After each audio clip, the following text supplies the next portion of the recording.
Since this movie just came out, I'm going to give a very quick spoiler-free review before diving into my interpretation of the movie's themes and stuff like that. Now then, A Quiet Place is the story of a family living out what is essentially the end of days. A mysterious species of blind creatures with the extreme ability to hear have swept the world, and only people who are able to remain quiet are still alive. This is a pretty fun horror film with great acting, a good score, sound design, and scenes. If you're a fan of movies such as Get Out, It, and The Babadook, then you'll love this movie. That was my spoiler-free review, now let's talk deeper stuff. The way the movie utilizes jump scares is highly effective, and is probably the best context for it that I've seen, honestly. Unlike in a bad horror movie where I feel like the non-diegetic wah detracts from the experience, in here I feel it does the exact opposite. By emphasizing a sudden action, or indeed a loud and game-changing noise, it really helps show how important either the action is or how immediate the danger is. An example, in one scene Regan is looking for Marcus after the fireworks went off. At first she only sees his flashlight, but is suddenly grabbed by him from underneath a tractor, accompanied by a loud noise. It would be very easy to declare that as a cheap jump scare, but it's missing the nuance of it. Regan can't hear, and she's the focal character of the scene. How best to show how important the action is to Regan's character than to,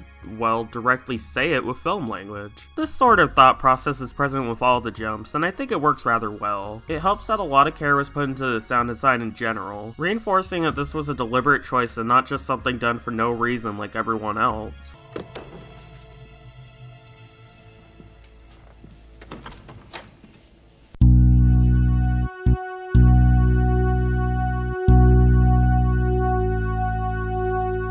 The movie's messaging in general is also pretty darn strong. One thing I've noticed about a lot of horror movies, slashers in particular, is their tendency to reinforce this unstoppable other that you're not prepared for and can't do anything to stop. By contrast, however, this movie is one of the few that says, you know what? No, we shouldn't accept some unstoppable force and run away from it. We should do what we can to help other people and prevent the problem. Throughout the film, a lot of care is put into the family's relationships as opposed to just the situation. It goes to great lengths to detail their day-to-day lives, including their interests and what they do to fill the time. They even focus on the family's religion, showing that they're committed to being normal despite the whole awful situation. There's a quiet rebellion to the whole thing. This is shared with the ending. Instead of ending with like a sequel hook teasing some future adventures, it ends on a confident note of a shotgun being cocked. Maybe that doesn't sound super deep to you, and yeah, it shouldn't, but it's something that I think I needed to hear, honestly. In this climate of hatred, of oppressive systems closing in, telling you that what you're doing is worthless, so you can't help anything, it's impossible.